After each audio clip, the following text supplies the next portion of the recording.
Welcome and welcome back, and happy Valentine's Day.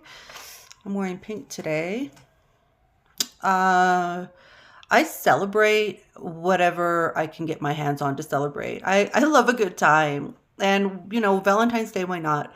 Like, I'm going to make a yummy meal for my family and chill out, hang out. But I have become that auntie. I have become the auntie at every get together and every party and every celebration with like a drink in my hand and like dancing for hours, twirling around. Like I'll even dance and sing to music I don't like. Like I really like a good time. And I wasn't gonna post today, but I feel that this is really necessary and important because demons. Let's just put it out there. I have been contacted by quite a few people via comment, message, and email. Really desperate people who feel that they need help. And many of the people who've contacted me have the same gift that I do, which is discernment. I have the gift of discernment, which allows me to. It's a gift from God. I'm able to and I have been able to see and interact with the demonic since a very young age, and in later life, I have experienced angelic um, things. So it's worked both ways in my life, but it was a process to get there. But what I do want to focus on today is the fact that people really are reaching out, and not only do they feel that they have the gift of discernment, but they are also going through an affliction, a demonic affliction. Some of the messages or emails I have gotten have been, quite frankly, frightening, totally frightening. I know what they've been through. I've experienced it myself, and they're desperate. So this is what I want to start with. I want to start with thank you for reaching out. I understand what you're going through. I feel for you. I lift you up in prayer. Um, but I am not an exorcist, nor am I a lay exorcist, nor am I anyone who has been given that authority by Jesus Christ to cast out demons. I don't have that gift. Not everyone does. I mean, I know a lot of Christians believe that, oh, everyone has the gift, but in my experience, not everyone does. I mean, I've really seen some things where I'll get into later, because, by the way, before I continue, I do want to make this a series of talks on my experiences in the supernatural, with the supernatural, and what has helped me. But I have seen some people, some Christians who believe that they can, have that power just to cast out an evil demon. But even Jesus said, some demons can only be cast out by fasting and prayer. And, we have to be very careful of the demonic. It's real. A lot of people who don't believe it, um, they still find that demons are like interesting, because demons are interesting, aren't they? Think about it. Like they're like the villains, right? They're the villains of every genre, every horror film. They're villains, and because they are angelic, formerly angelic, they are incredibly charismatic, and yes, they do have power. Jesus said it in the Bible. Beware, for we are dealing with powers and principalities in high places. These are very, very uh, powerful and dangerous spiritual entities. And I think that people who want to poo-poo them, and they want to say, oh, well, all you got to do is just cast them out. Careful. They want you to think that, in my experience. So what can I do, because I'm not a person gifted with that kind of supernatural ability? What I can do is only share my experiences with you and help you in terms of companionship. I understand what you've gone through. I really do. And also just share what worked with me, like what helped me. And a lot of people want to know where demons come from. Well, I did say that they can come from many places, and Of course, one of the main places they can come from is practicing the occult, um, and so forth. The tarot card, Ouija board, all that stuff. But they can also come through trauma, and trauma is a big one. I think that when people have like these kind of experiences, like demonic experiences, like people don't acknowledge the fact that like it's so traumatizing, like it's royally traumatizing.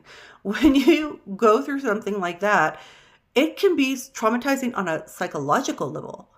And I realized that when I was in my 20s. I was like, oh man, I've been going through this my whole life. And like, where do I start? Well, therapy is a good place to start too.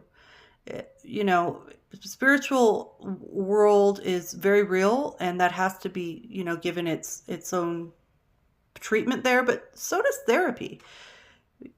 Therapy is something that I attest to totally. I still try, and I haven't been in therapy lately, but I still try and inform myself. I'm reading a book that's actually a really long book, and but it's so good.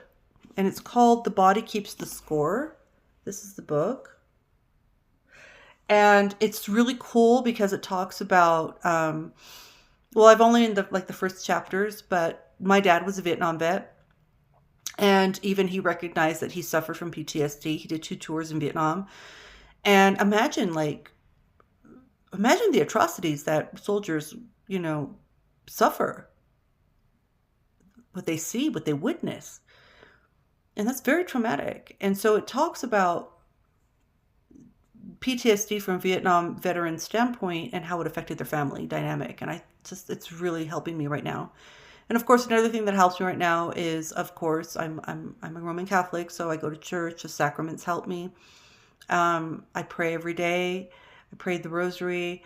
I am so, little side note, I'm so tired of people like fellow Christians like pointing the finger. Oh, you're an idolatry. I'm not an idolatress.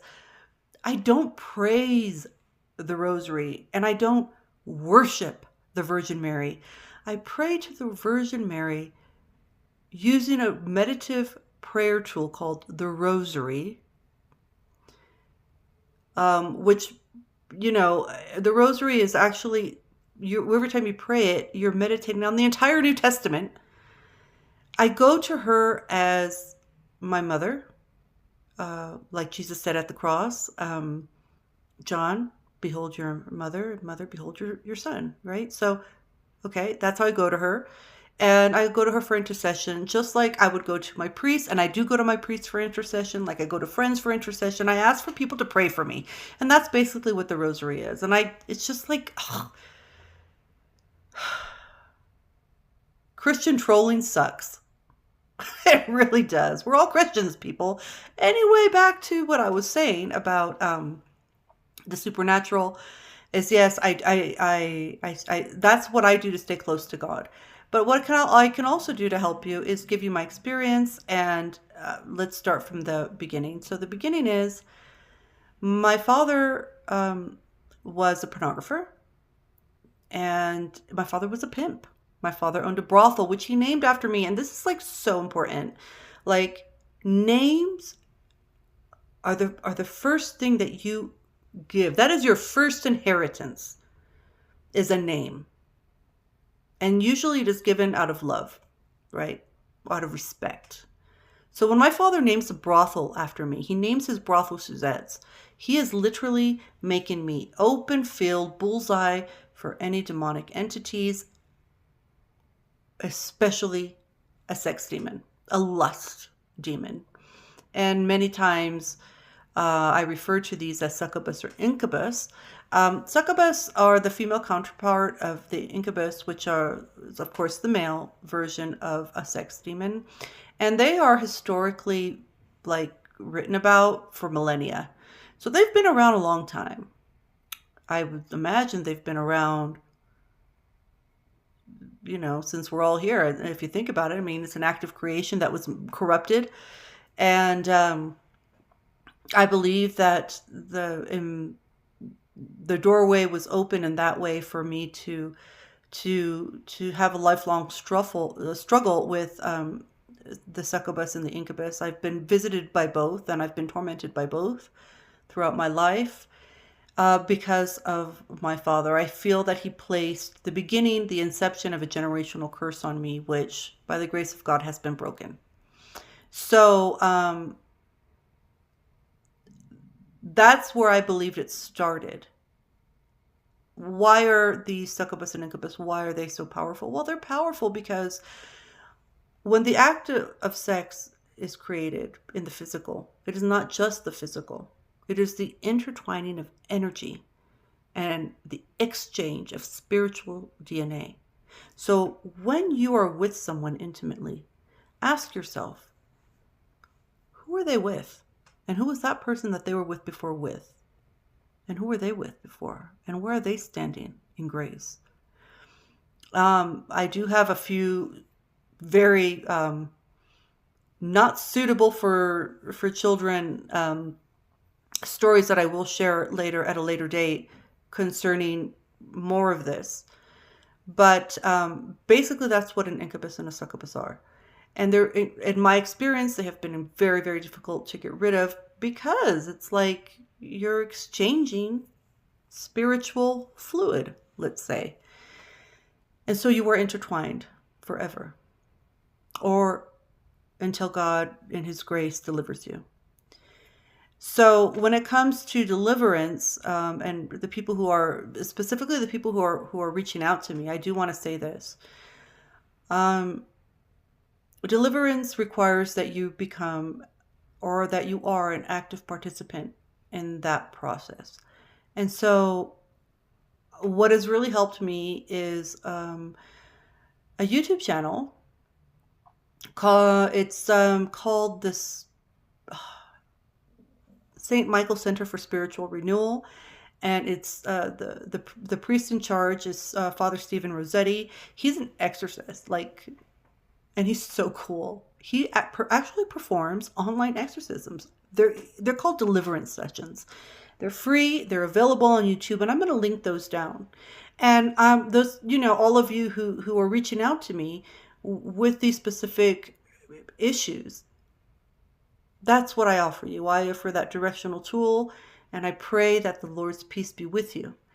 And of course, this is just the beginning this is the first of many talks I will have on this subject. But first, Valentine's Day. So I wish you all well. I have to go and do stuff. God bless you all.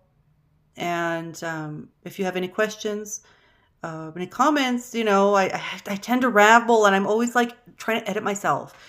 If you have any questions or whatever, feel free to send me a comment, an email, or a message. I will tell you right now, though, if it's for me to help you in some sort of deliverance, I will direct you to the St. Michael Center for Spiritual Renewal with Father Stephen Rossetti. He doesn't even know who I am, but I have participated in those exorcisms, online deliverance sessions with my husband. We've both done it to break generational curses, amongst other things. And we've done them more than once. So I can tell you that has worked for me. I am giving it to you, and I'm hoping that it blesses you. And I hope you get, a word of love or encouragement from someone in your family or in your life today. And if not, let me give it to you. Happy Valentine's Day. Eat that chocolate. Chocolate's very important.